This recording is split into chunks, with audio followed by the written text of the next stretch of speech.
e antropologia. Tem alguma interferência aí?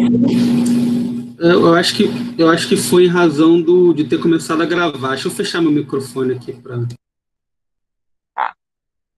Pronto, agora tá legal. Então, assim, eu queria começar contando para vocês um pouco.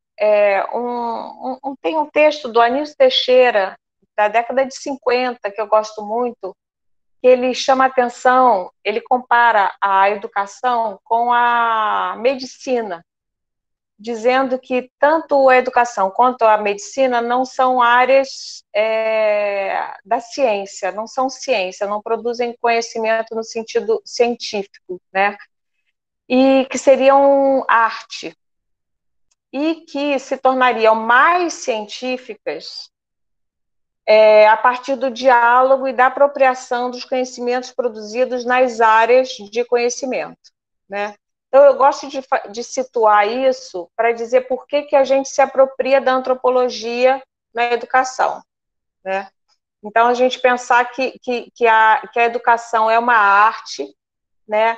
Que é um saber fazer com as outras ciências. Então, a gente precisa saber fazer com a sociologia, saber fazer com a psicologia, saber fazer com a história, né? E a antropologia, então, a pergunta que a gente se faz é de que maneira a antropologia pode auxiliar o fazer pedagógico. Acho que a pergunta é essa, um pouco assim, né? E aí, especificamente em relação à metodologia de pesquisa, que é o tema de vocês, a gente pensa diretamente na etnografia como uma metodologia. E aí, eu sugeri para vocês um texto da Peirano, né, que diz justamente, não sei se vocês tiveram a oportunidade de ler, mas se não, não tem problema nenhum, ficou assim só um texto como sugestão, provocação, né, que o texto da Marisa Peirano diz justamente que etnografia não é método, né? E aí, o que quer dizer isso? Né? Isso é muito interessante, porque a etnografia é o fazer, não existe antropologia sem etnografia, né? E não existe etnografia sem antropologia. Então, os usos que a pedagogia costuma fazer da etnografia são usos periféricos, inclusive já foram muito, muito criticados, é preciso tomar muito cuidado com isso. Então, o que essa autora chama a atenção é que quando você resolve fazer uma etnografia, quer dizer, o Rodrigo, vamos fazer antes uma retrospectiva, né? Quando ele tratou com vocês os tipos de pesquisa, pesquisa quantitativa, pesquisa qualitativa, né? Entrevista, questionários, enfim, observação, vários métodos de pesquisa. Esses métodos, eles vão ser escolhidos em função da construção do objeto de pesquisa. Isso é a primeira coisa que a gente tem que ter muito claro, né? Então, por exemplo, vocês semana que vem vão estar com a Soraya, né? Então, se eu tenho o seguinte método, se eu tenho o seguinte objeto de pesquisa, eu quero entender como os negros estão representados na universidade, por exemplo, né? Para esse tipo de pergunta, de objeto de pesquisa, a etnografia não serve, né?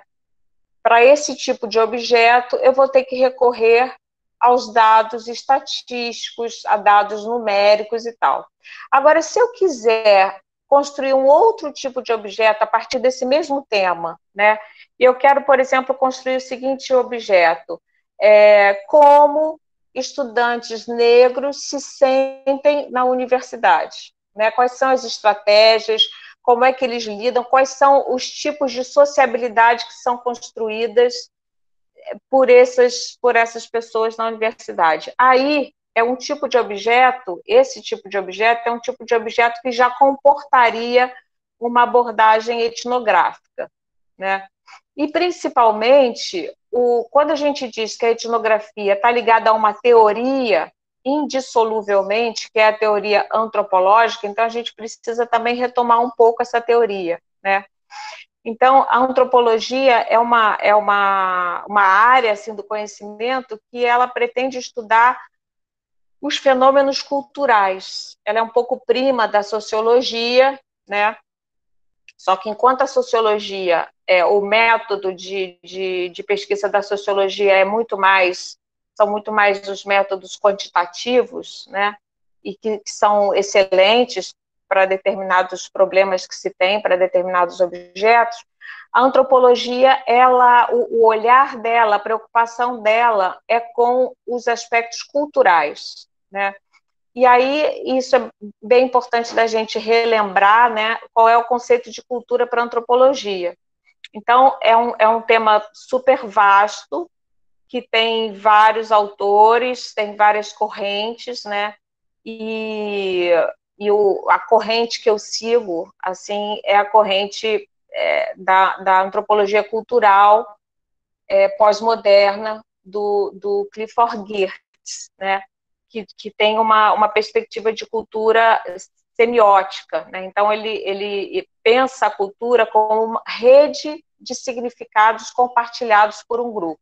Isso pode parecer uma coisa assim um pouco difícil da gente compreender, mas na verdade é muito fácil, né? Se a gente pensa assim, que o sentimento de pertença a um grupo, que é uma coisa muito própria do ser humano, essa necessidade de ter uma pertença, né, ela vai se construir na medida em que o sujeito, o indivíduo, ele se sujeita a determinadas regras de grupo, a determinados códigos, né?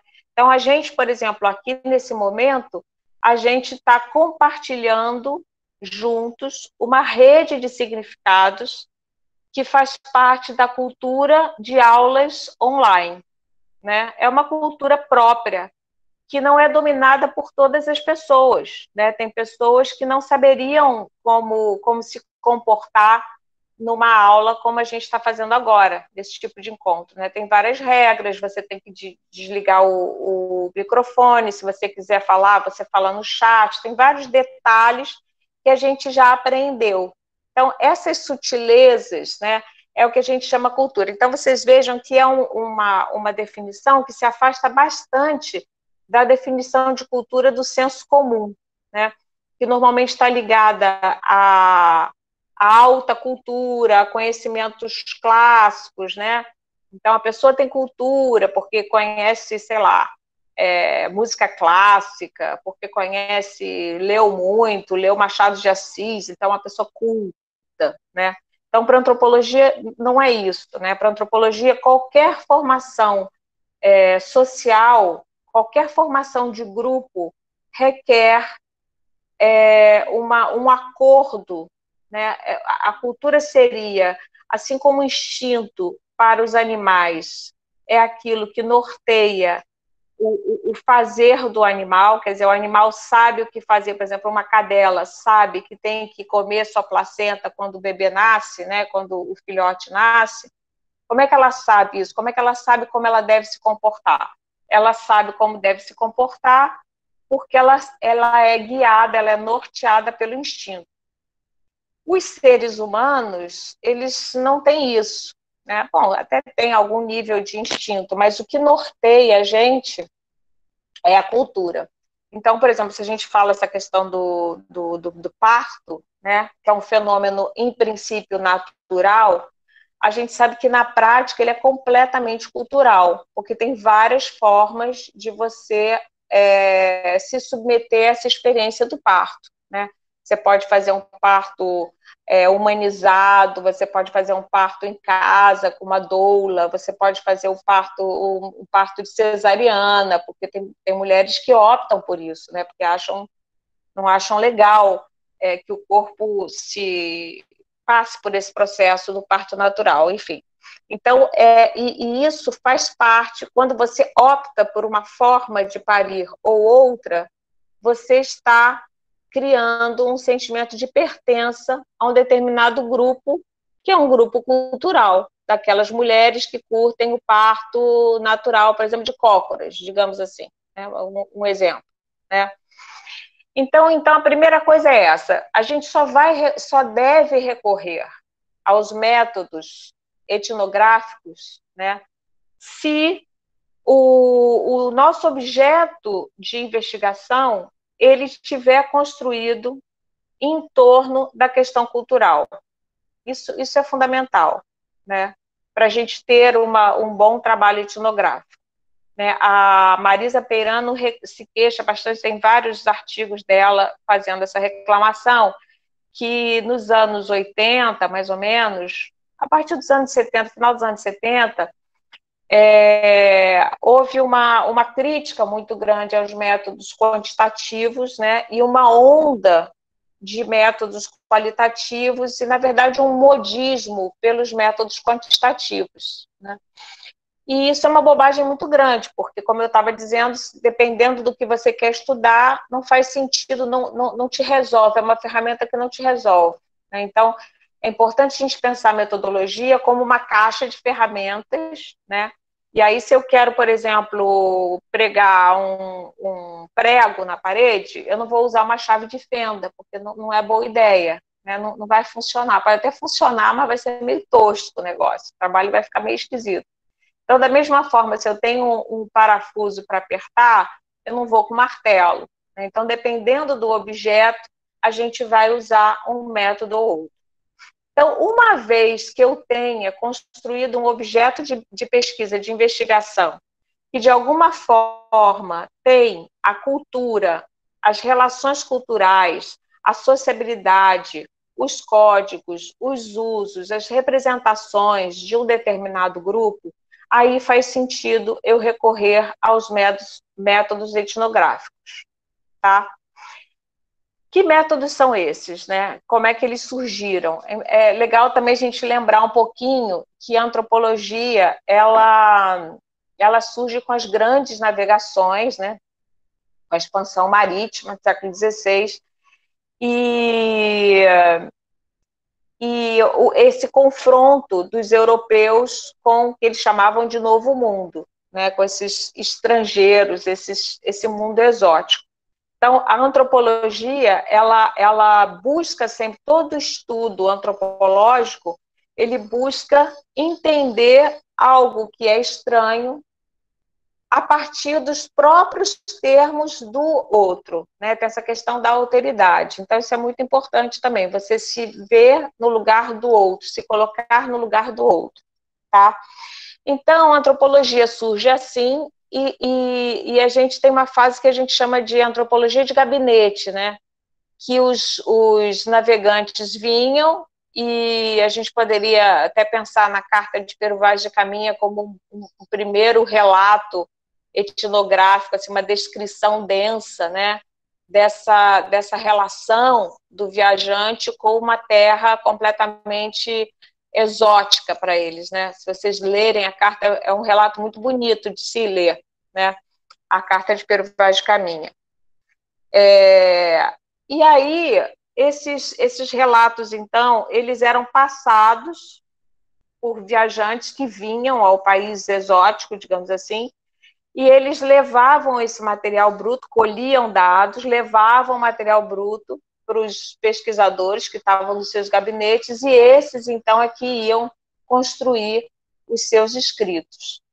Depois, o Malinowski é o primeiro sujeito que rompe com isso, e ele próprio, né, vai lá para as Ilhas Tobriand e resolve fazer um mergulho, né? Ele aprende, para começar, ele aprende a língua dos nativos. Então, isso, por exemplo, de aprender a língua dos nativos é uma prática que é uma marca da etnografia. Então, se você for fazer, essa carta está disponível lá, com certeza. Carta de Pero Vaz de Caminha, muito legal. É bonito porque a gente vê como é uma carta muito etnocêntrica, né, no sentido de que ela enxerga o outro pela falta, né? Então ela diz, eles não têm barba, eles não têm religião, eles não têm, né? Então vê o outro não nos seus próprios termos, mas a partir do seu ponto de vista, a partir do ponto de vista europeu. O índio é alguém que não usa roupa, que não tem barba, que não acredita em Deus, que não é católico, que não tem vergonha. Não, não precisa ir no site da biblioteca. Ah, bom, não sei, acho que é muito fácil de encontrar a carta. Você bota Carta de Pero Vaz de Caminha, é super fácil de encontrar. Eu acho que tem até pessoas lendo ela também no YouTube, é bem fácil de encontrar. É um texto bem fácil mesmo, é divertido de ler. Bom, então, estava falando do Malinowski, né? E aí o Malinowski, essa coisa de você fazer, de entender a língua do outro, né? Então, por exemplo, se você faz, eu orientei, por exemplo, um trabalho de uma estudante de pedagogia, ó, já achou, uma estudante de pedagogia que fez o TCC dela sobre estudantes, crianças indisciplinadas, né? Então, o que um etnógrafo faz diante de um objeto desses, né? O interesse aí é entender o indisciplinado sob seu próprio ponto de vista, porque a gente poderia, normalmente, as pesquisas fariam o quê? O indisciplinado é indisciplinado porque não tem uma família estruturada, o indisciplinado é indisciplinado porque a mãe não cuida dele, nossa, porque não tem limite, ninguém dá limite para essa criança, enfim, são várias teorias assim. A etnografia, a antropologia, ao contrário, o que ela se propõe a fazer? Ela se propõe a escutar esse outro, no caso, o indisciplinado, que é um outro para a gente, né? É um outro, existe uma alteridade, existe um nós e eles, né? Os indisciplinados são outra gente, né? Então, entender essa outra gente, que a gente continua chamando de nativos, é interessante isso na disciplina, né? Você pode estar estudando prostitutas, pode estar estudando jovens indisciplinados, pode estar estudando jovens traficantes de droga, pode estar estudando professores universitários, pode estar estudando o que seja, a gente continua chamando esses indivíduos que a gente estuda de nativos, né? Que cria essa diferença. Então, a ideia do trabalho dela foi justamente tentar entender, escutar esses estudantes indisciplinados, né? E aí foi uma coisa bárbara, porque ela descobriu coisas surpreendentes, né? Descobriu, por exemplo, que os indisciplinados têm muito orgulho de serem indisciplinados, principalmente porque eles são reconhecidos na escola, eles são conhecidos, eles conquistam uma notoriedade em relação aos outros, né? Aqueles estudantes que não são indisciplinados, que são bonzinhos, em geral ninguém sabe o nome deles, ninguém conhece eles, então os disciplinados se fazem notar, por exemplo, eles têm uma vontade de se fazer notar. Então, esse achado foi engraçado, que saiu em várias entrevistas, ela entrevistou essas crianças indisciplinadas, né? E elas diziam assim, não, aquilo é até muito bobo e tudo, e eu gosto porque eu chego na escola, todo mundo me conhece pelo nome, né? Todo mundo me chama, e às vezes me chama no microfone da escola, é o máximo da notoriedade, né? Ele é chamado pelo microfone da escola, fulano de tal, pare de, sei lá, quebrar a mesa. Então, é uma maneira dele marcar o nome próprio dele. Então, esse é um tipo de dado de pesquisa que uma pesquisa quantitativa não capta, né? Isso não quer dizer que a pesquisa quantitativa não seja importante, ela é indispensável, né? Ela é indispensável para outros objetos. Por exemplo, se eu quiser saber quanto por cento de crianças numa escola são classificadas como indisciplinadas, né? Por exemplo, isso é um dado muito importante da gente ter, né? A gente saber longitudinalmente, por exemplo, saber ao longo do tempo se o número de indisciplinados tem aumentado ou diminuído, quais são os determinantes sociológicos para as condições para que haja mais ou menos indisciplinados, né? Será que nas escolas menores, nas escolas maiores, nas escolas mais duras, enfim, tem várias coisas aí que a pesquisa quantitativa vai ser fundamental. Mas a pesquisa qualitativa, etnográfica, ela traz essa oportunidade que é preciosa, que é de você escutar o outro nos seus próprios termos, tá? Então, a pesquisa etnográfica tem basicamente 3 estratégias fundamentais, né? Que são a observação participante, a entrevista e dentro da observação participante, a gente tem aquilo que se costuma chamar de declarações espontâneas. Tá? Então, vamos por partes. Né? Quem inventou essa coisa da observação participante foi justamente o Malinowski, nessa primeira pesquisa que ele faz, né? Nas Ilhas Tobriand. E aí, o que ele faz? Ele vai para lá, ele se hospeda, ele monta a barraca dele, né? E fica vivendo entre os nativos por muito tempo, né? Aprende a língua deles e começa a poder observar de dentro, né? Então, no caso dessa menina que fez essa pesquisa sobre os indisciplinados, o que ela fazia? Antes de fazer entrevistas, ela ficava fazendo observação participante. Ela observava e participava dos recreios, das salas de aula. Ela observou, por exemplo, a sala da coordenação da direção, para onde iam os indisciplinados, né? Então, ela pôde observar aquela situação que todo mundo aqui já viu e conhece, né? Que é a sala da coordenação, da direção, né? Para onde você vai de castigo, levar uma bronca, sei lá o quê. Onde o seu pai é chamado, né? Então, tem aquela situação toda. O cara é levado para lá, é levado pela funcionária, né? Pelo inspetor. O inspetor leva, tem os agentes de controle da disciplina na escola, tem todo esse esquema. Então, como é que o sujeito é levado para a sala, como é que ele se comporta, ele chora, ele não chora, em geral não chora não, em geral eles estão marrentos, estão orgulhosos, o monitor também leva, né? E então você observar o que as coisas representam, o que representa você ir para a coordenação, o que representa tal. Para isso, o etnógrafo ele precisa passar por um ritual, né? Que é um ritual de agregação, um ritual de aceite. Ele precisa ser aceito no grupo para poder observar. Então, vocês imaginem, no caso dela, ela era inspetora da escola.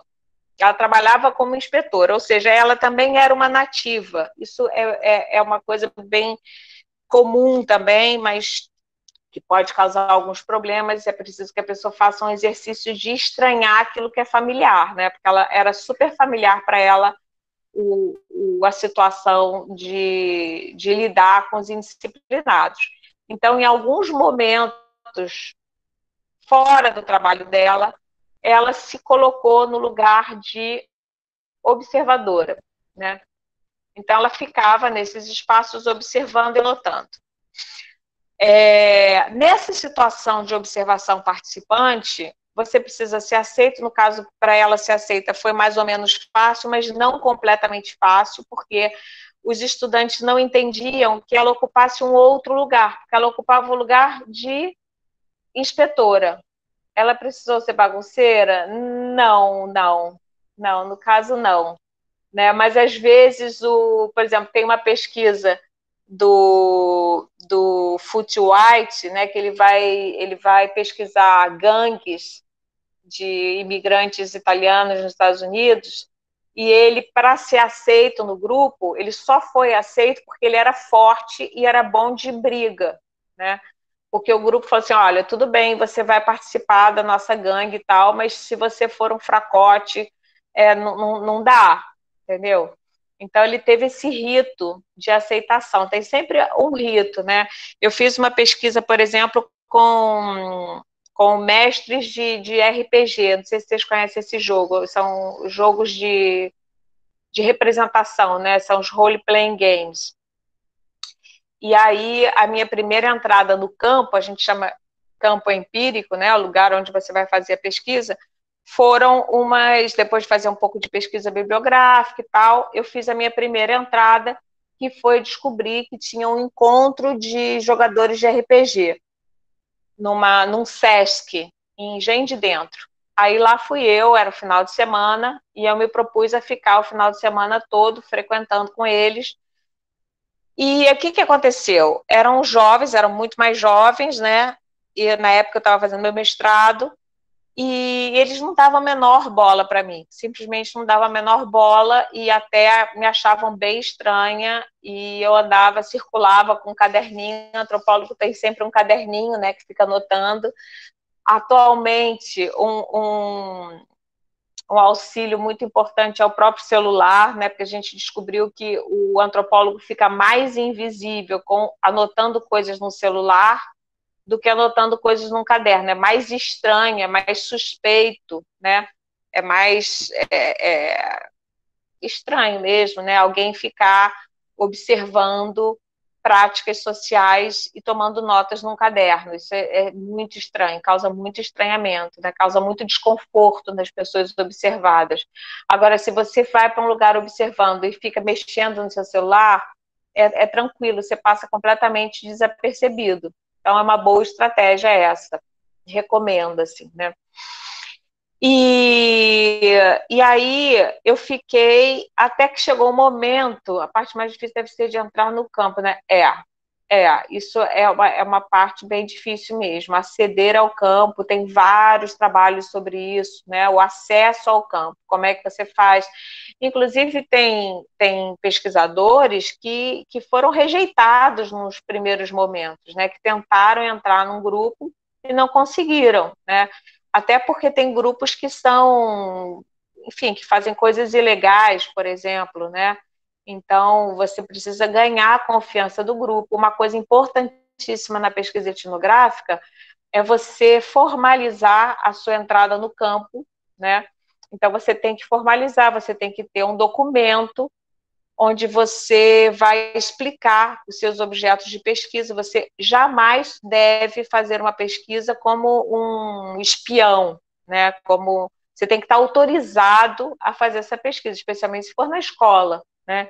Então você tem que comunicar, assim como vocês para fazerem estágio nas escolas, vocês têm que pedir permissão para fazer pesquisa etnográfica, a mesma coisa, né? E aí foi interessante que eu fiz esse contato e tal, e nada, ninguém queria me dar bola, e eu ficava ali tentando ver os grupos. Que eu queria era descobrir um grupo que me aceitasse, para eu poder, o desenho metodológico que eu fiz, é que eu queria observar um mesmo grupo por um bom tempo, por um ano, nas suas sessões de jogos. Esse era o meu desenho experimental, só que ninguém me dava bola. Aí até que chegou um grupo que primeiro ficou me sacaneando assim um pouco e tal, pela maneira que eu me vestia, ficava com um caderninho, mas o que você faz? Você é o quê? Polícia? O que você está fazendo? Está escrevendo um livro, não sei o quê? Eu falei assim, não, eu estou fazendo uma pesquisa e tal. Aí você explica. E aí foi muito interessante que no segundo dia teve um grupo que falou assim, eles estavam jogando um jogo que era Vampire, né? Vampiro. E aí eles falaram assim, não, mas olha só, se você quer pesquisar a gente, você vai ter que jogar.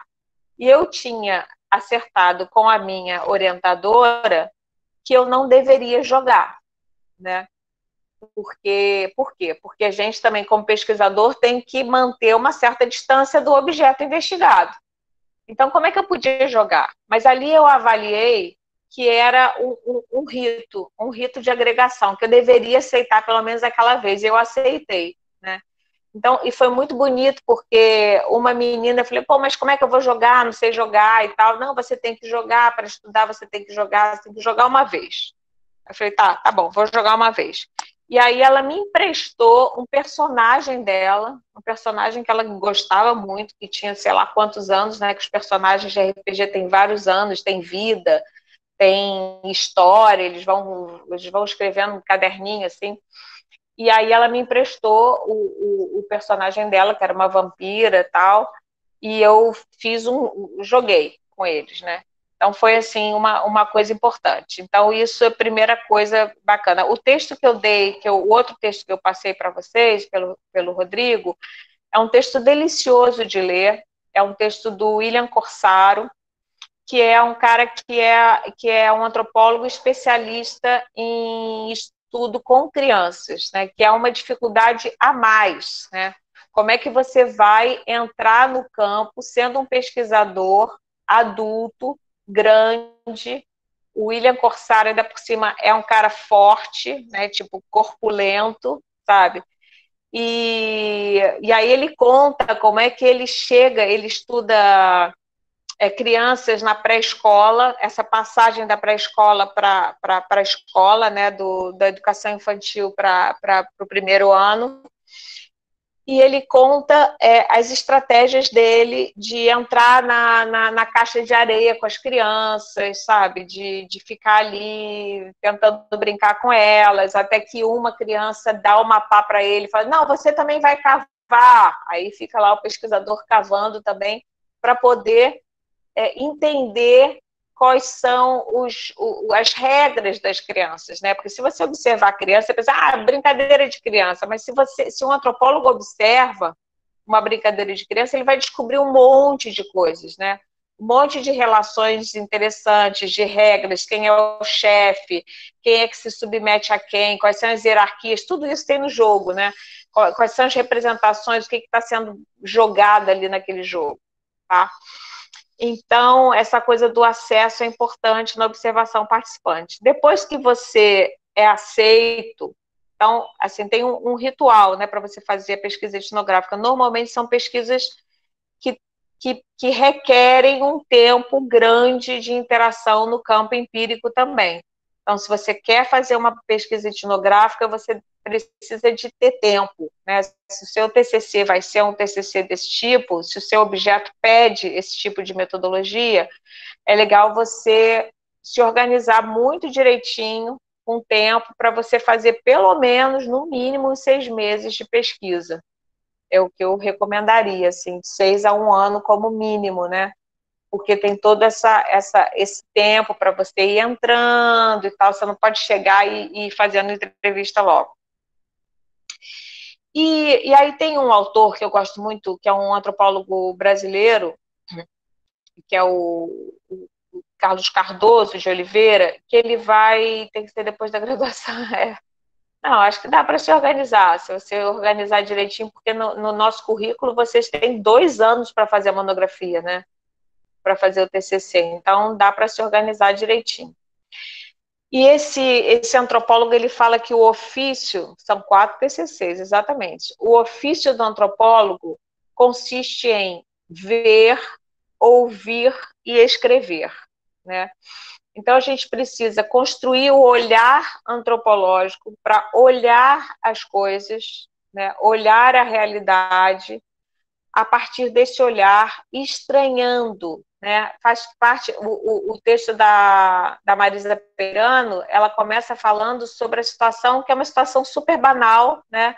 Que ela vai para a coisa do eleitoral, fazer o cartão novo dela biométrico, né?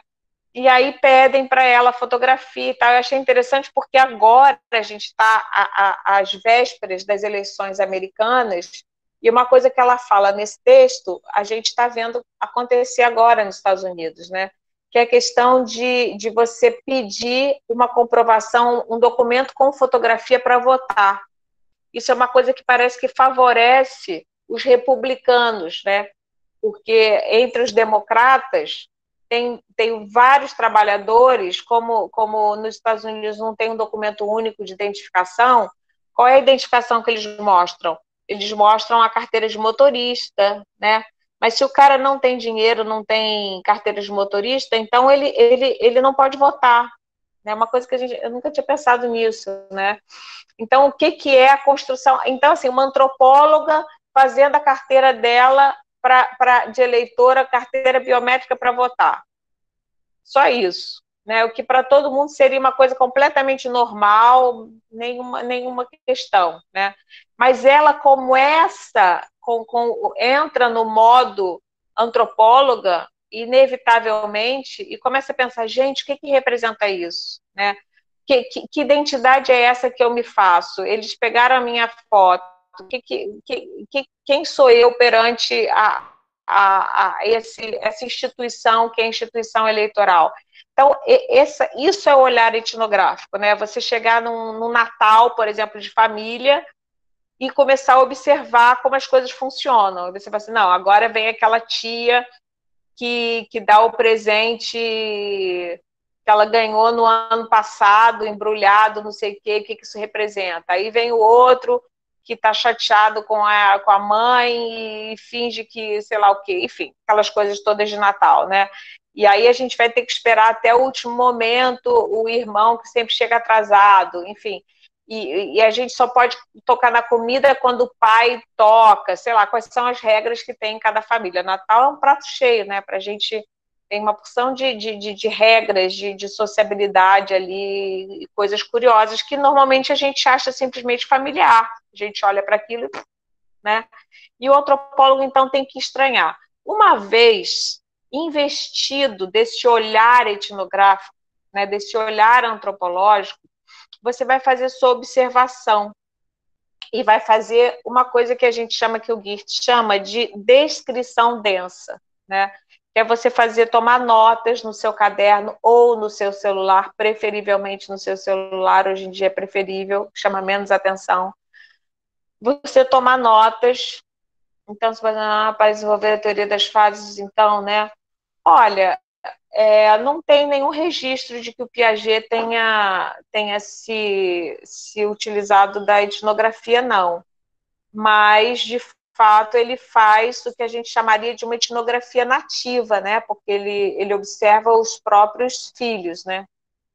Então, seria uma etnografia nativa que tem problemas também, né? Por um lado, é fantástico porque você já está no campo, digamos assim, né? Agora, tem outro problema que você interfere muito nos resultados, né? Imagino que o Piaget tenha interferido bastante, porque você não pode esperar que seu filho se comporte de maneira espontânea, sabendo que está sendo observado pelo pai, né? Imagino que não. Então, assim, isso é outro ponto também da pesquisa interessante, que é a questão da neutralidade, né? A gente, na etnografia, é difícil se afastar do objeto, exatamente, né? Tem uma complicação. Você pode fazer um esforço, mas é difícil. Mas tem vários autores, né? A gente tem, por exemplo, o Gilberto Velho, que foi, né? Faleceu já há algum tempinho. Ele foi precursor, né, do que a gente chama de antropologia urbana no Brasil. E mais do que isso, mais do que fazer antropologia urbana, porque antropologia antigamente os objetos eram isso, os indígenas, não sei de onde, né? Até que, a partir de um certo momento, nos anos 30, assim, mais ou menos, as metrópoles começam a crescer e os antropólogos começam a perceber que a própria cidade é uma complexidade de culturas e de alteridade, né? Tem muita diversidade no ambiente urbano para você estudar. Você não precisa buscar o exótico nos quilombos, nos índios, né? O outro está ao lado, exatamente, o outro está ao lado, né? Então tem alteridade sempre, né? No Fla-Flu tem alteridade, sabe?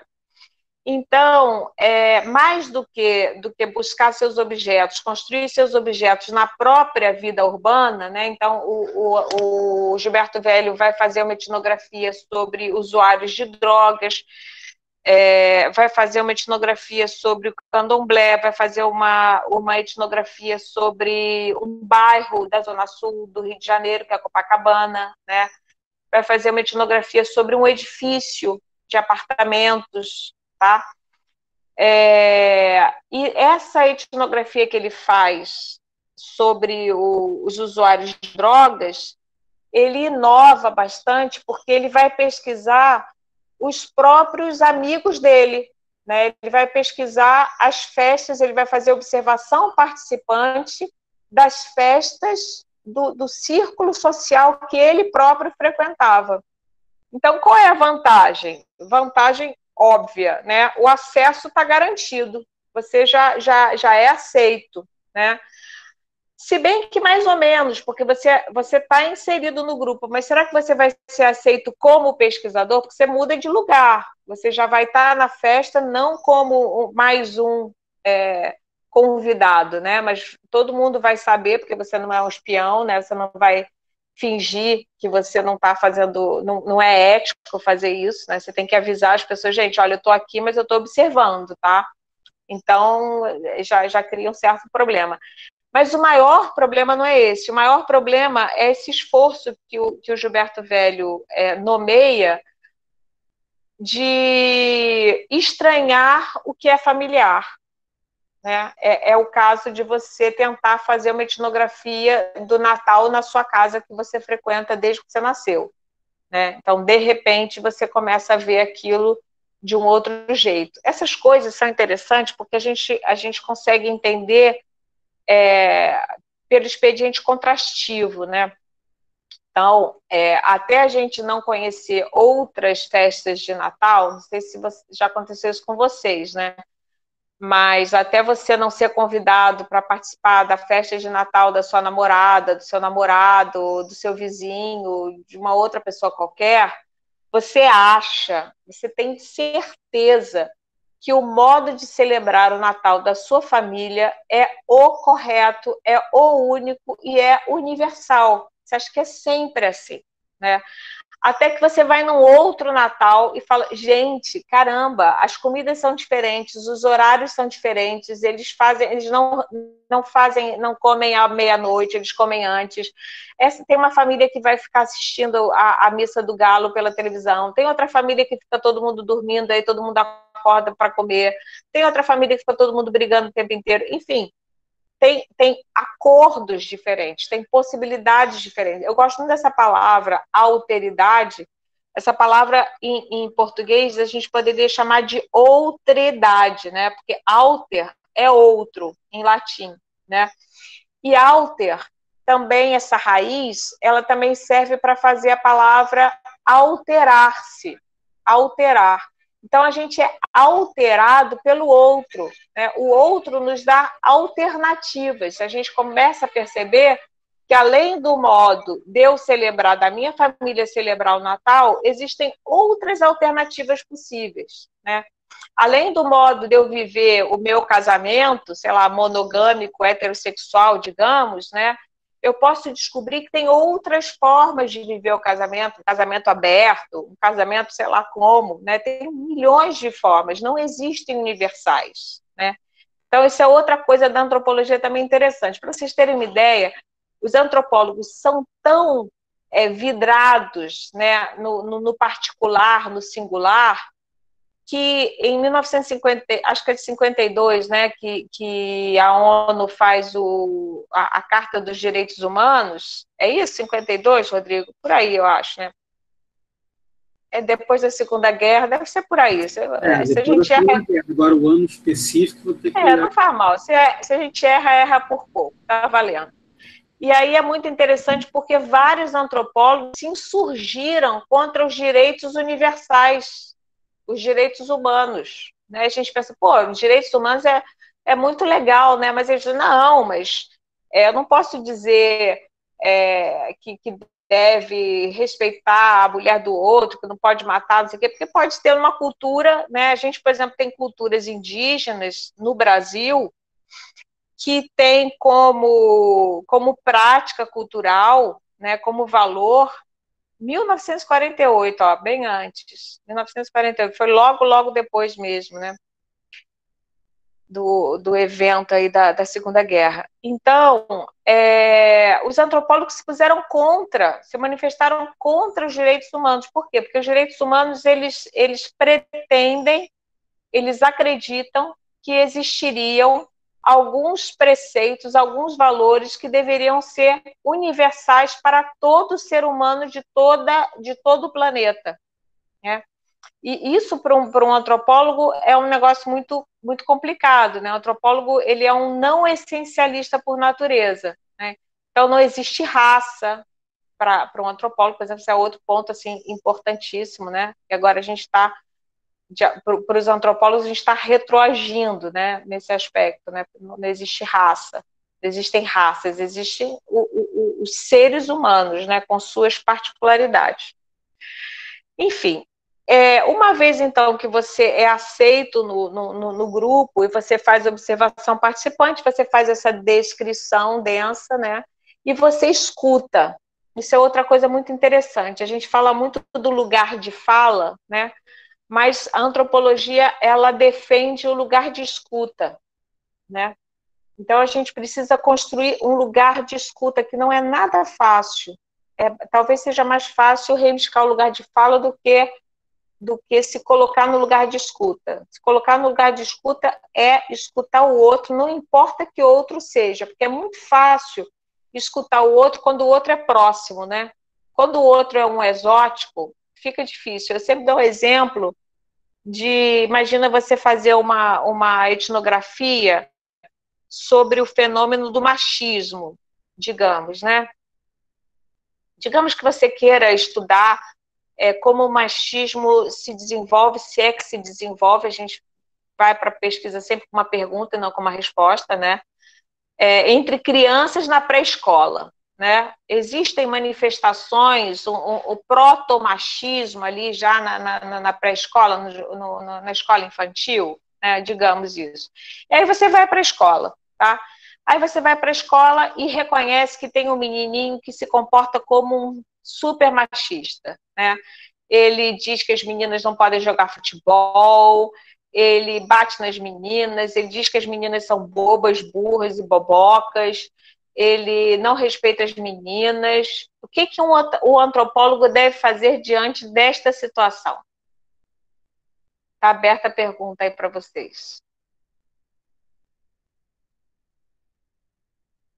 O que vocês fariam? Vocês veem um menino se comportando assim. Aí a menina quer brincar de carrinho com ele, ele fala, não pode brincar de carrinho não, porque você é menina não brinca de carrinho. O antropólogo vê isso e faz nada, exatamente. Se ele for professor, aí tem uma questão que eu acho fascinante, né? A antropologia, ela é completamente contrária à pedagogia, porque a pedagogia ela é uma prática que visa transformar o outro. Ela é colonizadora por princípio, né? Você quer mostrar para o Joãozinho que isso não é legal, você quer dizer para o Joãozinho que não é legal ser assim, que menina também pode brincar de carrinho, que as meninas são legais, que não é bacana ele fazer isso, que as meninas também podem jogar futebol. Isso é ação pedagógica sobre o fenômeno do Joãozinho, que tem 5 anos de idade e se comporta já desse jeito, né? Agora, o etnógrafo, ele não vai se comportar desse jeito, ele vai sentar do lado do Joãozinho e tentar entender qual é a do Joãozinho, nos próprios termos dele, entendeu? Para poder fazer uma descrição disso. Eu tenho, depois se vocês quiserem, eu tenho alguns pequenos assim ensaios etnográficos, e tem um que eu fiz aí em Jacuecanga, num bar que acho que não existe mais, que era o bar do Bifa, sei lá, nem me lembro mais o nome do cara, que era um bar que só tinha homem. E aí eu fiquei fazendo uma observação participante ali. E foi super estranho, porque era a única mulher no grupo, né? E aí eu comecei a perceber que os caras eram todos casados e bebiam antes de ir para casa.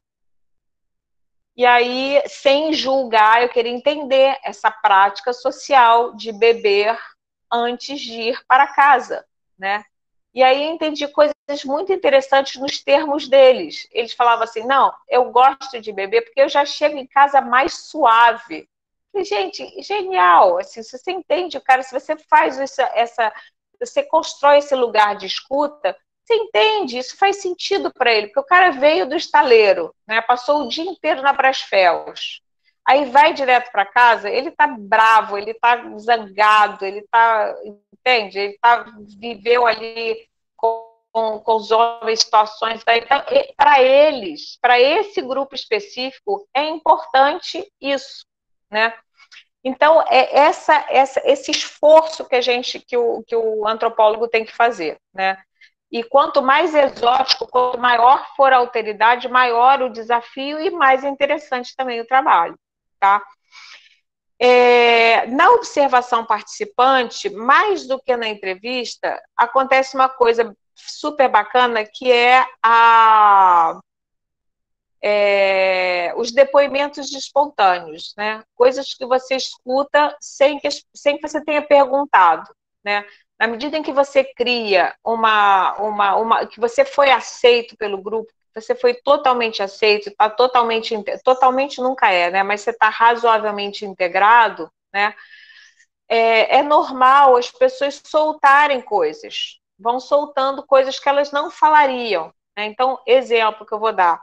Eu estava fazendo uma pesquisa sobre, há muitos anos já que eu estudo as práticas de leitura e de escrita de estudantes de classe popular na universidade, especificamente nos cursos de pedagogia, cursos de formação de professores, já estudei curso normal, universidade pública, universidade privada, né? Já olhei esse objeto sobre vários aspectos. E aí, eu queria entender, eles todos diziam que era muito difícil, por exemplo, fazer os trabalhos, fazer as leituras e tal.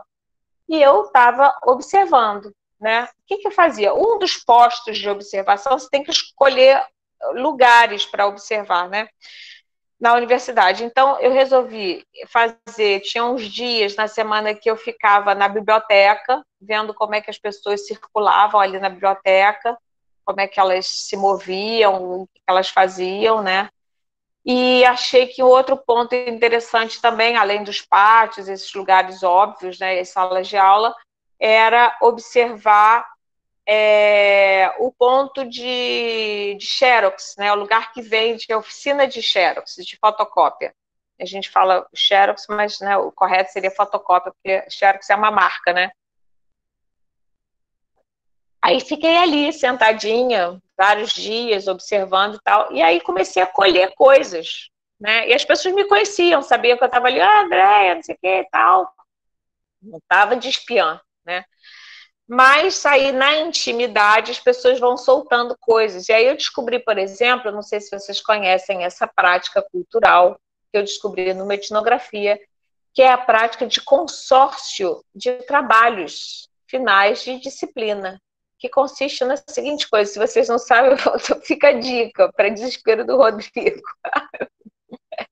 que é o seguinte, você forma um grupo, de preferência no começo da faculdade, um grupo que deve ter um número de participantes próximo ao número de disciplinas que você cursa num semestre, tá?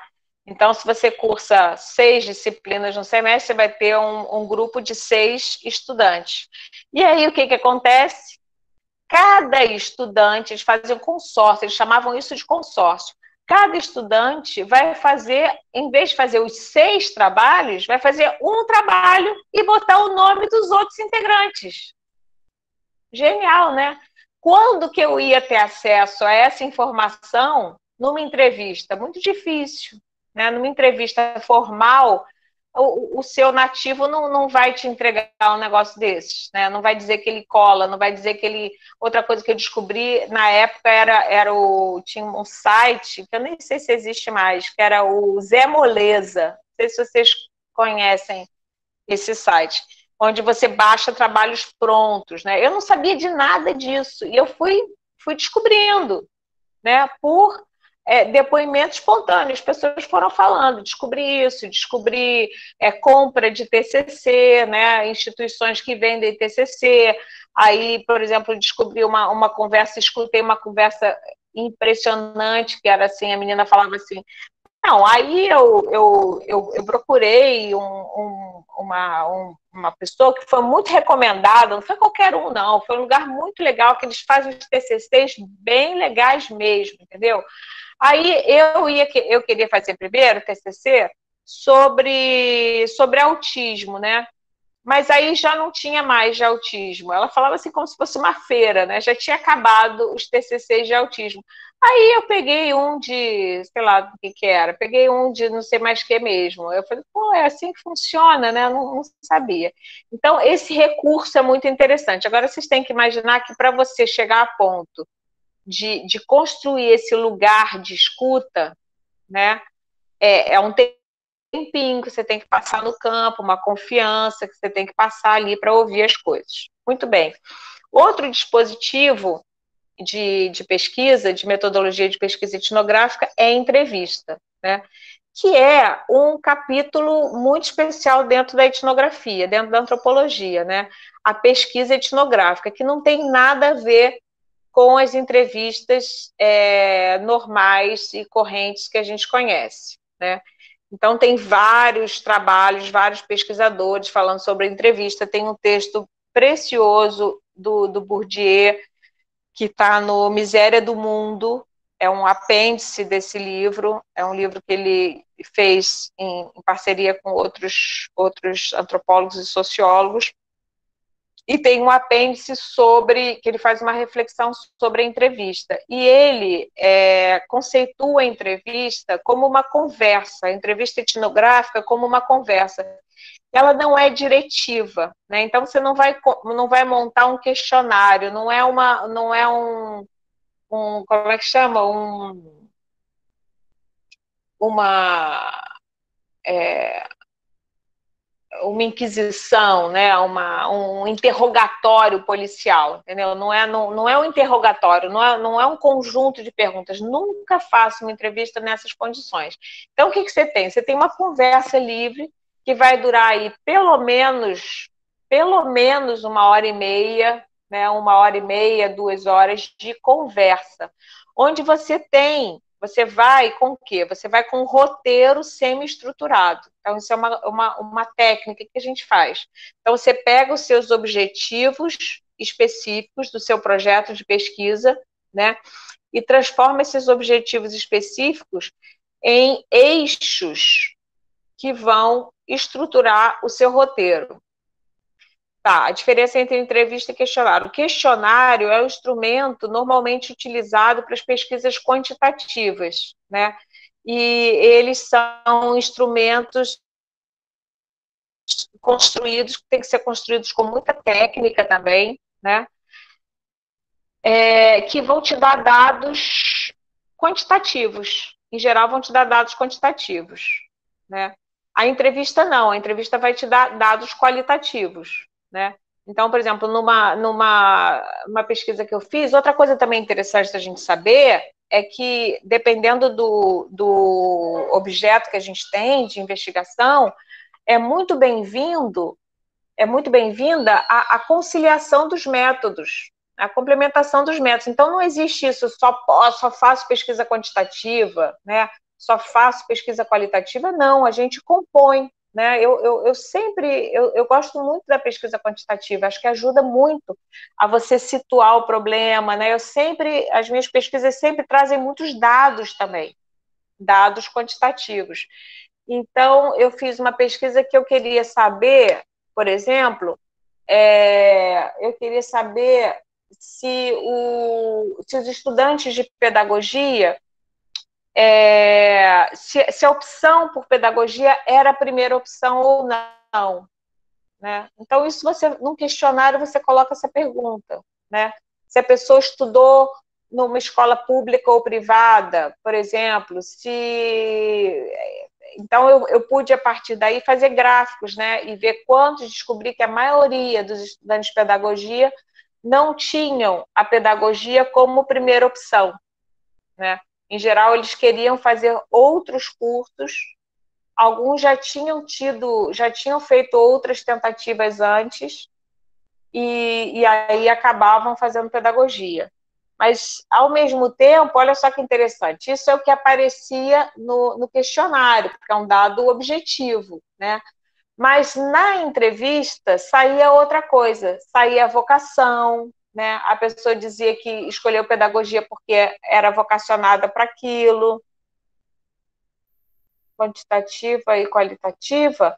Então, as pesquisas quantitativas, elas trazem números, né, basicamente, né? Trazem dados que podem ser comparados, que podem ser tratados pela estatística, né, que é uma ciência. Então, são importantes, você tem que tratar eles com muito cuidado, né, para você poder analisar esses dados. Exige um outro tratamento de dados, né? Os dados produzidos pela pesquisa qualitativa são dados que vão te dar motivações, vão te dar... são dados qualitativos, né? Então, por que a pessoa escolhe fazer pedagogia, por exemplo? Essa é uma pergunta que o método quantitativo também busca estabelecer relações de causalidade, exatamente, né? Relações, a gente nas pesquisas qualitativas você busca isso. Então, nas entrevistas, saía essa coisa de que a pessoa queria fazer pedagogia porque era vocacionada. Uma coisa que saía muito nas entrevistas é porque desde pequena gostava de brincar com as bonecas de escolinha. Isso eu ouvi muitas e muitas vezes.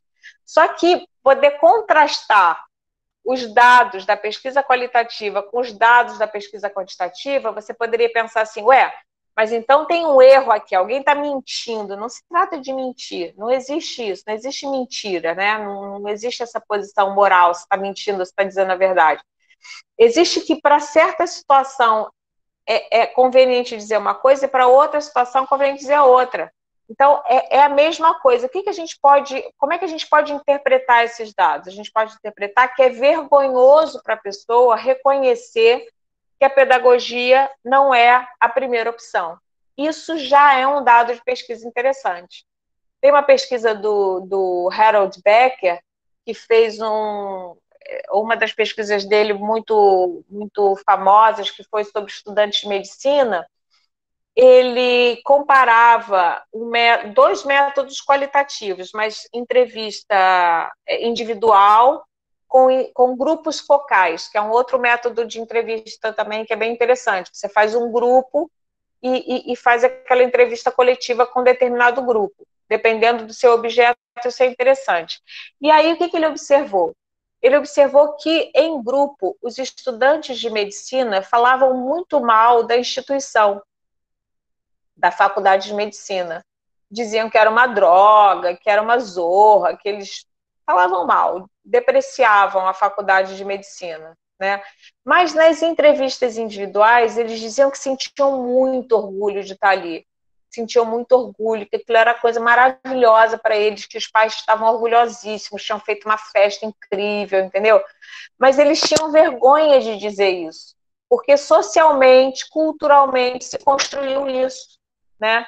Então, isso é um dado. Você não vai dizer que o outro estava mentindo, então qual é a verdade? Não existe isso, tá? Então, você faz esse roteiro, tá? Você vai para a entrevista, você não vai para a entrevista por uma conversa, assim. Você tem seus objetivos específicos de pesquisa. Então, essa ideia de que a pesquisa qualitativa também é uma bagunça, é só uma conversa, não tem cientificidade nenhuma, isso aí está errado, né? Então, você vai com o seu roteiro, só que ela não é diretiva, você não faz exatamente perguntas, e às vezes você pode ficar várias horas conversando e não chegar àqueles pontos que você queria, né? E azar, não aconteceu, né?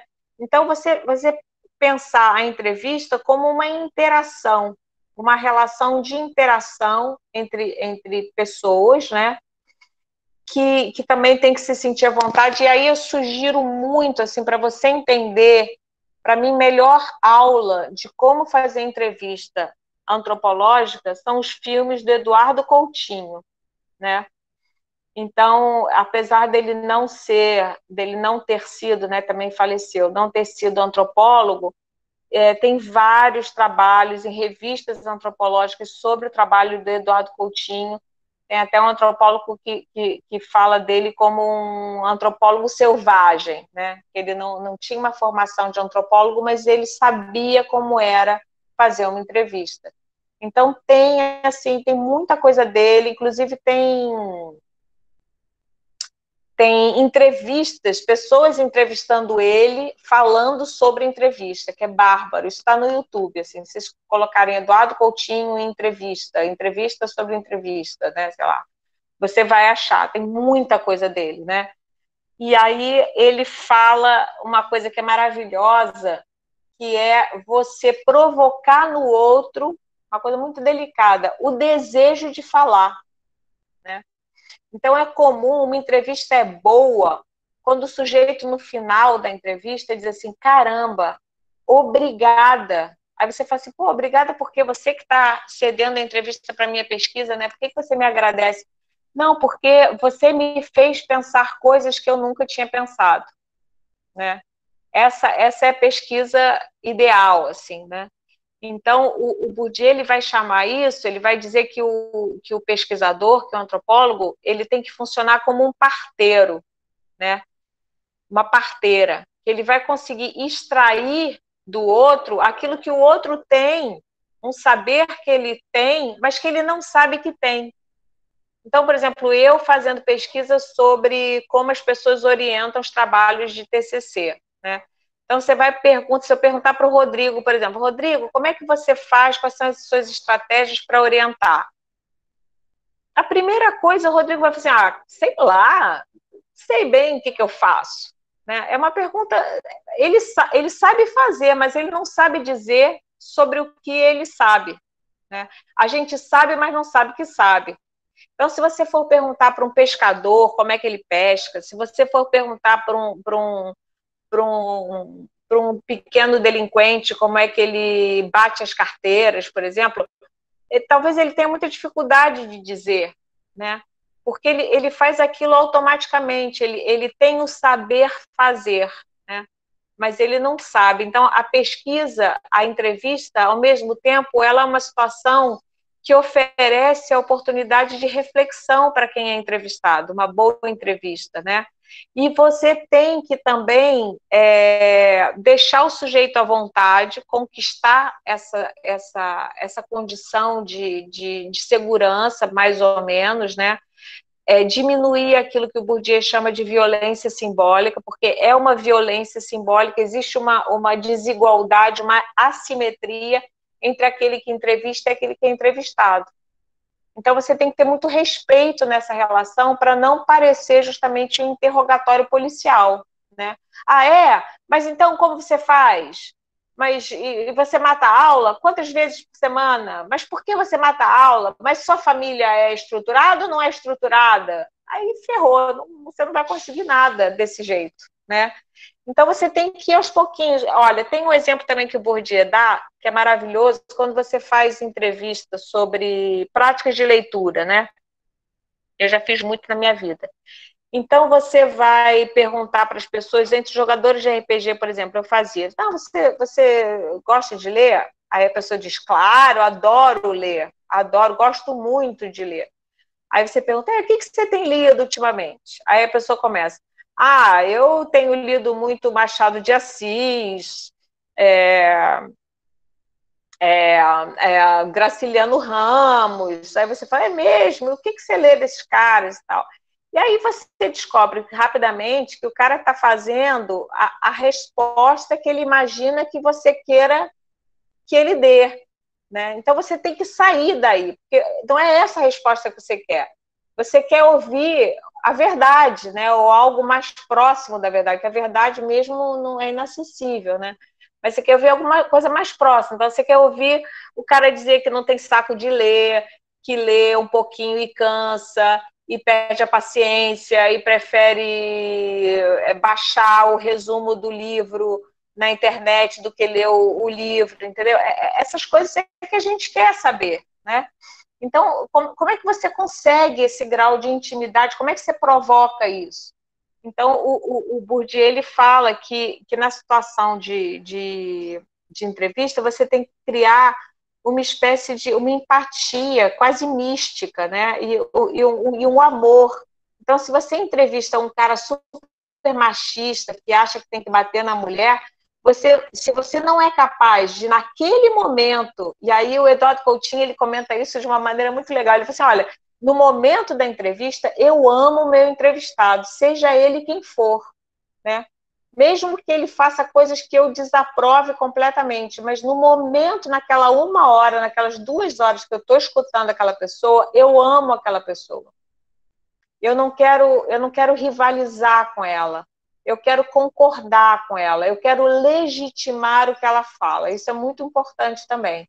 O Bourdieu aliás, o Eduardo Coutinho cita o Bourdieu quando ele fala isso. Ele cita esse próprio texto, que ele diz que aquele livro do Bourdieu, eu joguei tudo fora, fiquei só com a parte da entrevista, né? O Eduardo Coutinho conta esse negócio, essa blague, né?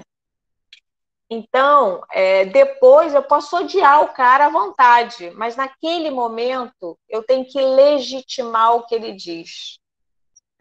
Isso é da maior importância do mundo. Ou seja, você tem que causar desejo no outro para o outro dizer coisas que ele próprio não sabe que sabe. É uma coisa muito delicada, né, a entrevista antropológica. Depois disso tudo, tem o terceiro momento, né, que o Cardoso vai chamar de escrever, que era o que os antropólogos de gabinete faziam, né? Mandavam os seus missionários para fazer o trabalho de campo, colhiam informações, colhiam dados e tal, e depois eles escreviam nos seus gabinetes, né? Hoje em dia, o antropólogo faz tudo isso. E essa escrita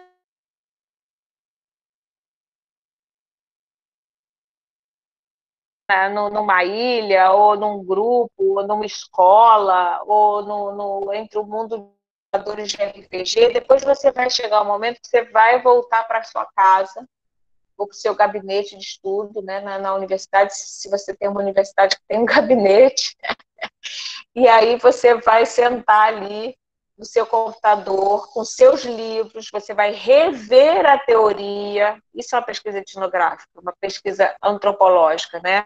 É uma pesquisa que você não pode usar só as técnicas etnográficas sem usar a teoria antropológica. Isso é fundamental, né? Senão você não está fazendo etnografia, você está fazendo uma outra coisa qualquer, né?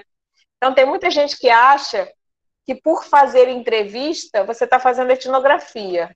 Não, né?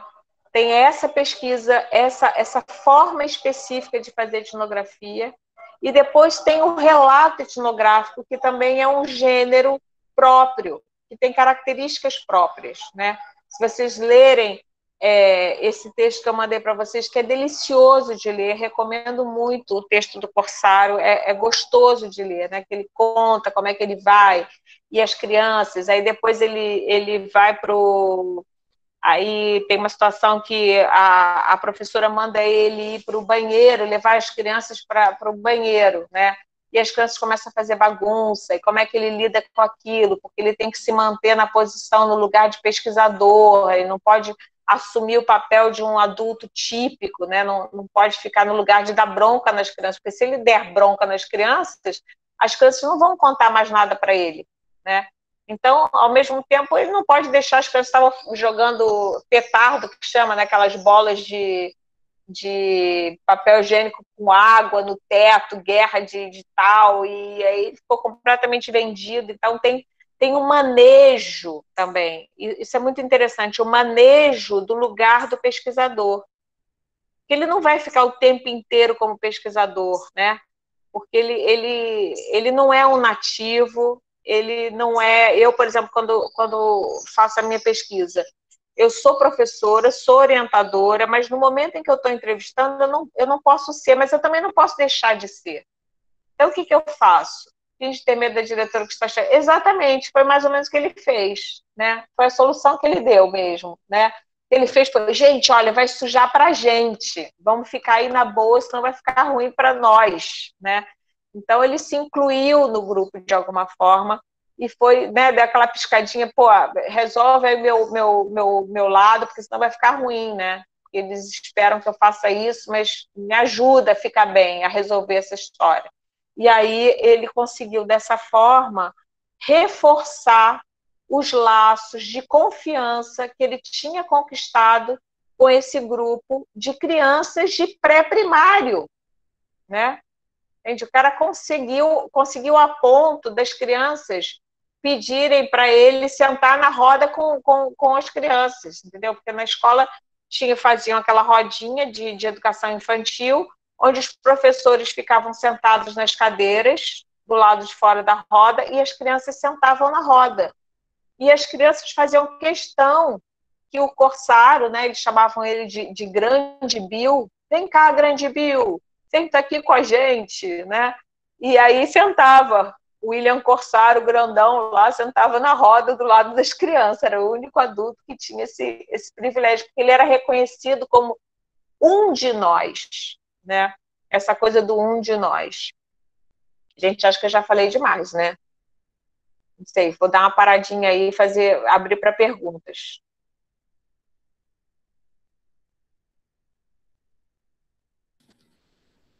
Bom, obrigado, Andréia. Você conseguiu ser bem mais disciplinado do que eu, assim, deu 3h15 em ponto. Normalmente não consigo muito. Bom, eu tenho várias questões, assim, da leitura dos textos, né, que vão aí se aproximar um pouco da sua fala também, mas acho que dá para aprofundar. Mas primeiro eu quero ver se algum aluno, alguma aluna tem questões também. Enfim, o microfone aí está aberto para vocês. Já adianto que eu vou perguntar também. Oi, Andréia, oi, Rodrigo, tudo bem? Boa tarde. Eu Oi, queria Danilo. perguntar se numa pesquisa bibliográfica a etnografia também seria recomendada. Por exemplo, eu pretendo estudar a educação no Degase. Aí eu queria ver os marcos, né, de como a educação passou a fazer parte, né, da rotina da instituição e tal, e pesquisar bibliograficamente, né, mas a etnografia também poderia ser uma ferramenta para usar? Para pesquisa bibliográfica? Sim, para abordar melhor a questão de como a educação entra na recuperação dos jovens, né? Das crianças e jovens Sim, internados. sim, sim. Aí você pode. Eu fiz, por exemplo, orientei um trabalho.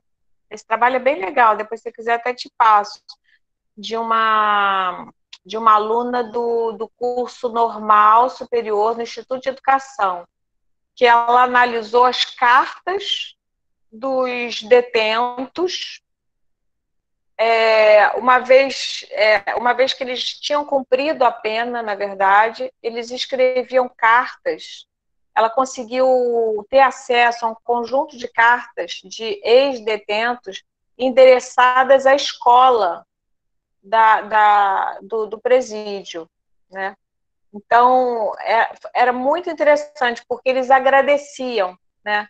Então, a partir dessas cartas, a análise desse texto, então, aí é um exemplo interessante, porque não tem entrevista, não tem observação participante, não tem nada disso, mas é uma etnografia ainda, né? Uma etnografia documental, onde ela, a partir dessa análise desse material escrito, desse conjunto, desse acervo de cartas, ela conseguiu inferir, né, o valor, qual era a representação social que esses detentos faziam da escola durante o período de detenção deles. Um trabalho muito, muito bonito mesmo, da Alexandra. Tá, me escreve depois, pega meu e-mail, me escreve que aí eu mando para você. Eu não sei se eu tenho aqui esse trabalho, eu vou olhar. Nessa época nem sei se está em PDF, mas é um trabalho bem legal, sim. E aí, Danilo, está terminando? Sim, voltei depois de uma parada, né? Voltei, É, retornei aí, mais velhinho, mais experiente também. aham, muito bem, muito bem. Você sabe que eu também tive um percurso assim de graduação. Eu entrei muito novinha, abandonei, fiquei muito tempo fora da faculdade, voltei mais velhinha também, foi ótimo. Eu mando, tento mandar Tá pro. sendo sucesso esses trabalhos seus aí. Acho que é melhor mandar para o grupo todo, Andréia. É, tá.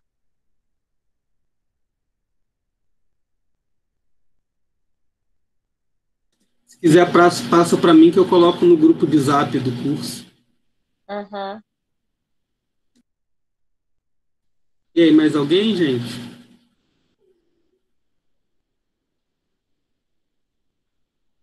É, Bom, então vou colocar algumas questões. Primeiro, do texto da Marisa, ela balançou um pouco algumas ideias que eu tinha sobre a etnografia, porque a etnografia não é exatamente algo com que eu trabalho, né? Normalmente eu trabalho mais com um documento, né?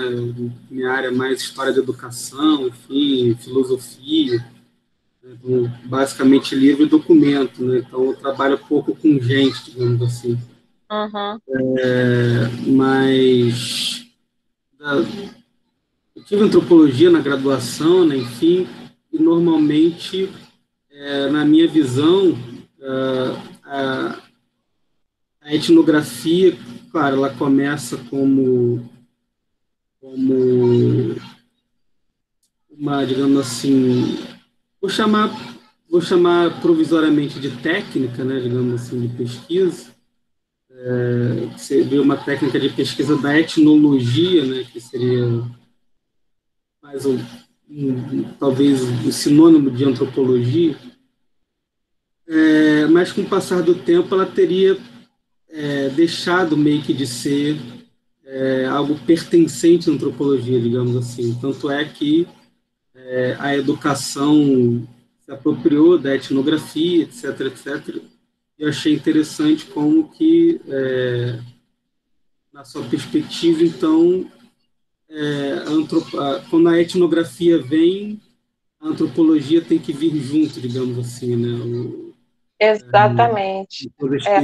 Esse texto que eu comento do Anísio Teixeira é um texto da fundação do ISEB, é de 1957. É um texto que eu adoro esse texto, porque eles estão preocupados naquela época, né, em tornar a educação mais científica, né, sair do dogmatismo empírico, né, daquelas práticas tipo, vou deixar o menino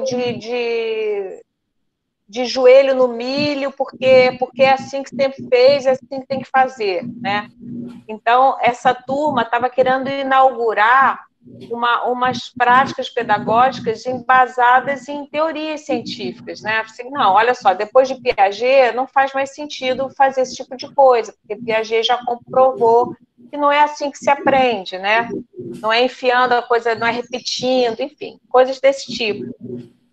E então, ele fala do perigo, ao mesmo tempo que tem uma arte como a educação, na medida em que ela vai se apropriando de conhecimentos produzidos em outras áreas, essas sim científicas, que ele vai chamar de ciências-fonte, mas normalmente a educação ela pirateia, entendeu? Ela pega de forma aligerada.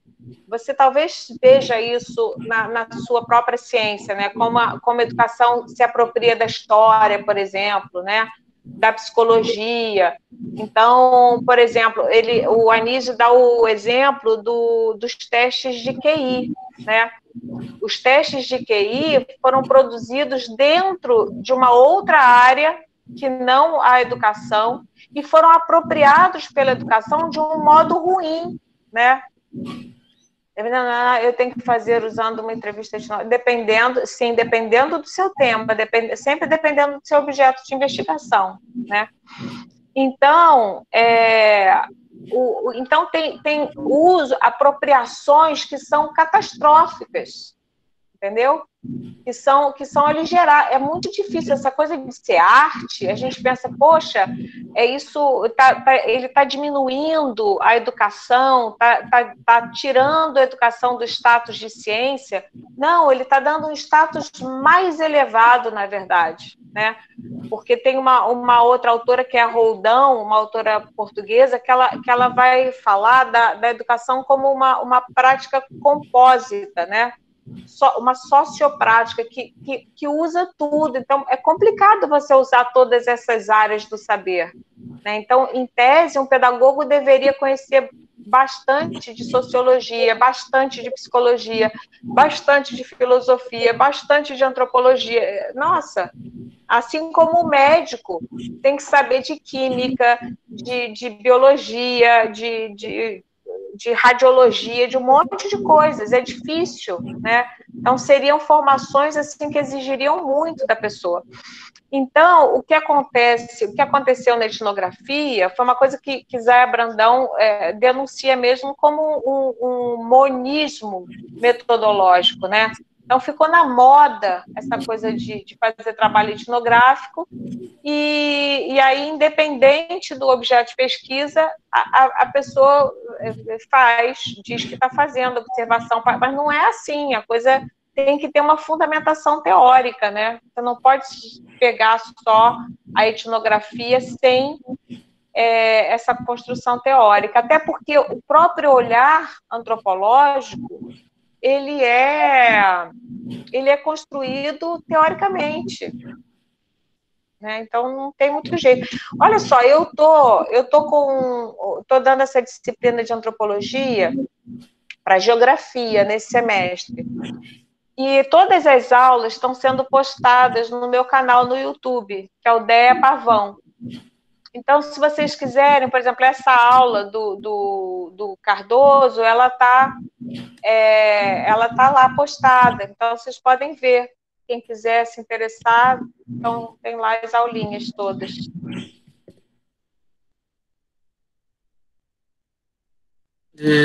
Outra coisa, ainda nesse mesmo assunto, foi justamente essa ideia da etnografia como teoria. Isso também, para mim, foi muito, foi, de certa forma, impactante, assim, porque eu tendi a ver a etnografia como alguma coisa mais prática, digamos assim, como se a etnografia fosse uma arte. Ela é prática sim, né? Ela é a metodologia da antropologia, digamos assim. Só que a gente chama de um referencial teórico metodológico, né? E tem uma teoria por trás. E a Marisa, ela diz que, na verdade, ao fazer etnografia, o antropólogo está produzindo teoria, né? Ele diz que ela remonta muito aquelas grandes monografias, né, daqueles antropólogos que eu estudei, né, na antropologia 1 lá da faculdade, e falando como e de fato, né, todos eles vão ter um capítulo lá que eles vão falar sobre o que eles entendem por cultura, né, o que eles entendem por uma série de conceitos que eles vão desenvolvendo à medida que eles entram no campo, né, e fazem a descrição densa, né, enfim. Exatamente, exatamente. Então, essa escrita, esse produzir, porque etnografia também é um gênero literário, em última instância, né?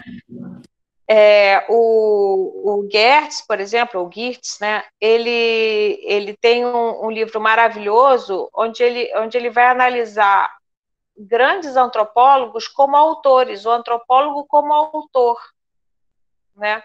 Onde ele chega a dizer uma coisa bem radical, bem pós-moderna, né? Onde ele chega a dizer que eu acho que o Geertz é o único pós-moderno ao qual eu faço aí uma concessão. Não gosto muito dos pós-modernos, não, com exceção do Geertz. Mas ele chega a fazer uma abordagem muito radical, quer dizer que o antropólogo é um autor Ou seja, toda etnografia é uma ficção. Por que é uma ficção? Porque quando eu vou ao campo, quando Malinowski foi ao campo, o que ele observou do Chateaubriand, aquilo ali é uma interpretação da interpretação. É uma interpretação que ele fez a partir da interpretação dos nativos com os quais ele teve contato. Agora, se o Rodrigo for lá, ou tivesse ido na mesma época, faria outra, entendeu? Então tem um aspecto que é autoral, né? E não faz muito sentido você dizer quantas entrevistas você fez, você pode dizer, a gente não tem muitos métodos, o método, isso é interessante também dizer, os métodos de validação da pesquisa etnográfica, a pesquisa etnográfica, ela se valida, segundo o Girtz, de acordo com a sua capacidade de convencer o outro de que você esteve ali, entendeu? Você tem que escrever uma narrativa, né? Você leu Malinowski, se aquilo tudo é mentira, eu não sei, mas é muito convincente, né? É muito convincente de que ele viveu aquilo, sabe? Então, isso é suficiente, você convenceu, né? Então, a única validação possível é quando um outro antropólogo vai e diz, não, peraí, a briga de galo eu não vejo assim, não. Briga de galo balinesa eu acho que não é assim que rola, não. Eu não acho que esses meninos indisciplinados, eles querem isso, não. Isso é falta de educação mesmo. Isso, eu vi outra coisa, eu fui lá e vi outra coisa. Ok, entendeu? Não tem problema nenhum. Então, é uma disciplina assim que tem essas características, tem uma proximidade muito grande com a literatura, com a escrita, né? Então, essa parte de escrever é muito importante, é um momento, né, de concluir da etnografia. Então, você vê, você escuta e você escreve. Faz parte do ofício do antropólogo, do etnógrafo, cuidar dessa escrita, fazer uma boa escrita, uma escrita que seja agradável de ser lida, né? Que de alguma forma seja uma escrita que coloque o leitor naquele ambiente, entendeu? Você lê e fala assim, gente, eu sei o que é um encontro de RPG, sabe? Eu sei o que é um jogo de RPG, eu tô aqui, né? De alguma forma, André me pôs nesse lugar, sabe? Me pôs nos banheiros de uma escola. Escrever que é difícil. Pois é, mas olha, eu tenho visto na minha prática que para quem não gosta de escrever, é impressionante. A escrita etnográfica é uma delícia de se escrever. Eu tenho, assim, nas minhas disciplinas de antropologia, essas disciplinas que eu dou também de vez em quando optativa, né? As pessoas falam isso, nossa, professora, que engraçado, para fazer os outros trabalhos das outras disciplinas é tão difícil, mas essa aqui, sei lá, dá vontade de escrever, porque é uma escrita autoral, entendeu? Você não está copiando de nada, você está observando, você está descrevendo o que você vê, né? Então, tem relatos deliciosos, assim, relatos, por exemplo, né, no último período que eu dei, teve um relato que eu adorei, que foi sobre as práticas de fumar cigarro na universidade, né? As pessoas fumam cigarro, ok, né? Mas o que significa? Como é que o cigarro pode ser uma oportunidade? Como é que essa prática pode ser uma oportunidade de se afastar da aula, tomar um arzinho, paquerar, filar o cigarro? Aí tem várias categorias de fumantes, os fumantes convictos, os fumantes esporádicos, os fumantes filões, aqueles que nunca compram cigarro e abusam, entendeu? Tem várias coisas interessantes, né? Então, você lendo um relato desse, você se vê ali na tenda com fumantes, entendeu? Você lê o relato, você se vê ali. Essa é a graça, né? Da escrita. É gostoso de escrever e é gostoso de ler também. É muito gostoso de ler. Rodrigo teve tempo de ler o texto do Corsaro? Não é uma delícia? É gostoso, é sempre bem-humorado, né? São textos muito legais. O relato daquele outro antropólogo, que eu não sei pronunciar o nome, que eu nunca sei, que foi aluno do Bourdieu, que fez pesquisa sobre os boxers, né, o mundo do boxe. E Vaquar, né? Não sei como é que se pronuncia. Bacana, uma coisa assim, né? Vacan, né? Eu sempre tenho medo de falar o nome dele. Aí é muito legal, porque você lê, você se vê ali no mundo do boxe, né? Que é um outro mundo. Você pensa, ai, boxe, que horror, as pessoas se machucam, que coisa agressiva. Mas tem toda uma delicadeza ali por trás daquilo que é insuspeita, né? Mas que o relato dele te traz isso. É gostoso de ler. Mas será que esse efeito não dá mais numa etnografia mais próxima de nós?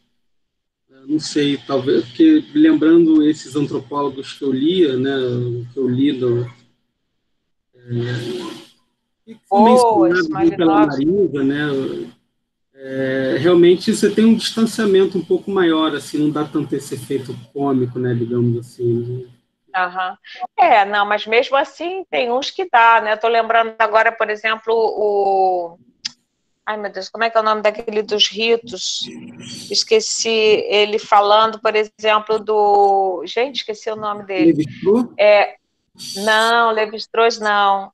Bom, Levi-Strauss também tem relatos deliciosos nos Tristes Trópicos, maravilhosos, né? Tem um relato, por exemplo, que ele conta que eles procediam uma prática de doação de presentes, né? De trocas e tal. E aí uma passagem muito famosa dos Tristes Trópicos. E aí chegou um chefe e falou assim, não, eu é que vou distribuir os presentes. Ele distribuiu e ele pegou um papel, ele não sabia escrever, né? O chefe indígena. Mas ele pegou um papel e começou a fingir que ele fez uns rabiscos assim e começou a dizer, você pega o arco e flecha, você pega o não sei o quê. Ele fez uma encenação em torno do que seria uma prática de leitura e de escrita, né? É maravilhoso, sem saber ler e sem saber escrever, mas ele atua dessa forma. É uma passagem deliciosa de ler, né? Depois ele contando dos pesadelos que ele tem de noite, sei lá, eu sou suspeita, mas eu gosto muito, assim, né? Mas é claro que esses mais próximos da gente tendem a ser mais divertidos, né? E essa questão da linguagem, eu passei por isso, né, não dá para falar de tudo, mas, sobretudo nos autores clássicos, né, tem um pouco a ideia de que a linguagem seria, de certa forma, neutra, né, que você conseguiria, através do uso da linguagem, acessar mais, ou acessar diretamente o objeto, enfim, e a Marisa fala como que para a etnografia isso fica muito claro, né? Ou seja, tem muito clareza do papel que a linguagem tem, né? Normalmente normalmente eu associo isso ao Saussure, né? O fundador da linguística, mas de fato a antropologia também tem isso, né? Ou seja, eles já desde o começo já tinham muito claro, né? Que essa suposta neutralidade da linguagem, né? A linguagem, eu até esqueci o termo que ela utiliza, né? Enfim. Mas a linguagem interfere, né? Enfim, Tudo interfere. O bacana da etnografia também é que, em relação à neutralidade, a gente parte do pressuposto de que não há neutralidade possível, né? Então, o que a gente pode fazer é a tal da vigilância epistemológica, né? O que a gente pode fazer é fazer como se diz nas ciências biológicas, é o branco, né? Você dizer da onde que eu estou partindo. Olha, meu ponto de partida, eu falo desse lugar. Eu sou um etnógrafo que falo desse lugar. Então, deste lugar, eu sou capaz de enxergar isso nesse mundo, né? Agora, um outro antropólogo de outro lugar vai ver outra coisa. Então, a gente não tem problema de dizer de onde que a gente está falando, né? Mas a gente parte do princípio de que esse lugar de onde eu falo interfere, sim, na maneira de eu interpretar aquela cultura, né? Mas é sempre uma interpretação. Sim. É interessante que para chegar a esse lugar, o etnógrafo precisa se tornar nativo, né, para usar o termo do William. Você só consegue chegar a esse lugar se você for aceito pelo grupo, né? Isso que eu achei também interessante. E sabendo que é um nativo que nunca é nativo completamente, né? Porque, né, tem um texto também que é maravilhoso, que eu adoro, do Borges, né? Do Jorge Luiz Borges, que chama O Etnógrafo. E é uma história de um estudante de antropologia que vai para uma tribo fazer um trabalho de campo e tal, fica vivendo como os índios, e depois ele tem que voltar para escrever a tese, exatamente isso, né? Depois de ver e ouvir, chega o momento de concluir, de escrever. E aí ele volta para a sua universidade e ele tinha que descobrir um mistério lá de um ritual e tal. E aí o orientador dele falou assim, e aí, você descobriu o ritual? Descobri, sim. Aí ele fala assim, poxa, então conta pra gente, né? Escreve assim, não poderia fazer isso. Eu disse, não, porque você não entendeu bem, porque não tem... Não, eu poderia escrever em qualquer língua, eu sei perfeitamente o que é. Né? Mas porque ele tinha se tornado um nativo, ele tinha deixado de ser antropólogo, né? Então ele acaba, o conto parece que ele acaba sendo um bibliotecário da Universidade de Yale e tal, mas ele abandona a antropologia, né? Porque aquilo, ele foi de tal forma transformado no trabalho de campo, de tal forma alterado, isso é o risco também, né, que acontece. O antropólogo é alguém que está aberto a alterar-se, está aberto aos efeitos do outro, né? É alguém, em princípio, muito... isso, relativista, né? Isso é um problema também, isso é outro assunto, né? Coisa do relativismo cultural, né? Mas é que também a extremos gera problema, né? Como tudo, né? Mas a tendência é essa, você escutar um matador ok, me conta aí como é que é isso, né? Como é que é assassinar mulheres depois de estuprar, não sei o quê. Ai, que coisa abjeta, né? Mas tem interesse científico você conhecer como é que funciona, né? Porque isso existe, né? Tem um amigo meu que diz um negócio que eu adoro, assim, não há o que não haja, né? Não há o que não haja.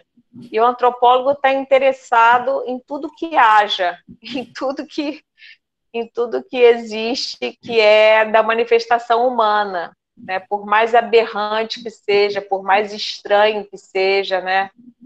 Tem trabalhos assim, de quê? Sobre o quê? Sobre matadores? Tem, nossa, tem de tudo, né? Deve ter. Eu, particularmente, não conheço, não, mas eu conheço um trabalho, por exemplo, de uma antropóloga que pesquisou sinistro, que pesquisou atores de filme pornô, por exemplo, né? E bem interessante também. Então, ela entrevista sobre o mundo marginal, tem vários, né? Movimento funk, tráfico, tem de tudo, assim. Tem muita coisa interessante. E é legal a gente entender. Até, aí vamos voltar para o princípio da conversa, né? É legal a gente entender para que isso serve para a educação. Ao passo que o antropólogo enxerga o outro nos seus próprios termos, sem fazer nenhum juízo de valor, e sem querer mudar o outro, sem querer colonizar o outro, sem querer dizer, olha, você não deve ser assim, você não deve ser machista, você não deve matar, você não deve transar sem camisinha, né? Não quer saber nada disso, o antropólogo, ele só quer entender o outro nos seus próprios termos. O educador não, o educador quer educar, porque ele tem um ideal de como seria viver melhor, né? E é bom isso, né? Não tem nenhum problema com isso. A gente quer mesmo, eu sou educadora, eu acho bacana a gente ser educador, né? Mas para que serve a antropologia, então? Para a gente educar melhor, até, né? Eu participei uma vez de um programa do AfroReg, em parceria com o Instituto Credicar, na favela do Complexo Pavãozinho Cantagalo, aqui no Rio de Janeiro. E tinha uma das ações que a gente fazia, era de prevenção contra doenças DSTs, né, doenças sexualmente transmissíveis. E aí era muito engraçado, porque eles falavam, não, tem que usar a camisinha, e aí eu falava assim, eu com o espírito antropólogo, eu sei, gente, mas assim, primeiro eu quero entender por que eles não usam, entendeu? Para eu poder desenvolver uma ação pedagógica para usar camisinha, eu tenho que entender por que eles não usam, né? Se eu descubro por que eles não usam, se eu descubro que os meninos acham que é degradante usar camisinha, ou que talvez tenham boas razões para não usar camisinha, há boas razões para não querer usar camisinha, né? Que devem ser respeitadas, não a ponto de legitimar que a pessoa não use, mas de entender as razões deles, né? Não, eu entendo isso, entendo que a camisinha corta o barato, entendo isso, bacana você me dizer isso tudo. Mas, apesar disso, é preciso usar camisinha. Então, será que a gente chega no meio termo? Aí é o trabalho do pedagogo, né? Entendeu? Então, entender por que as crianças colam, por que as crianças não fazem dever de casa. Interessa para a gente poder desenvolver ações para superar esses problemas, né? Mas, para isso, a gente precisa ouvir o outro nos seus próprios termos, que é um desafio. Bom, Andréia, novamente aí convido a quem queira fazer alguma questão, normalmente considerando aí esse momento chato que a gente está vivendo de distanciamento, enfim, eu não passo muito das 2 horas, eu tento não passar muito das 2 horas, a gente já está com, já são 4, então eu diria que a gente já tá se encaminhando aí para o fim, mas se alguém mais tiver questão, fica à vontade, está aberto aí. Eu tenho compromisso agora também, às Verdade, 4. desculpa, André, você falou que tinha 16, é verdade. Desculpa, não, tava... eu esqueci. Não, mas olha só, se vocês quiserem qualquer mais pergunta, pode fazer por e-mail, depois passa, eu respondo. Isso, vamos ficar assim, então. Tá bom? Beleza, André, Olha, muito obrigado. um grande prazer. Muito obrigada a você. Obrigado. Obrigada, professora, foi ótimo. Ei, Paloma, linda! Obrigada, viu? Adorei. Obrigada a vocês. Beijo. Tchau, André. Tchau. Boa atividade aí. Beijo.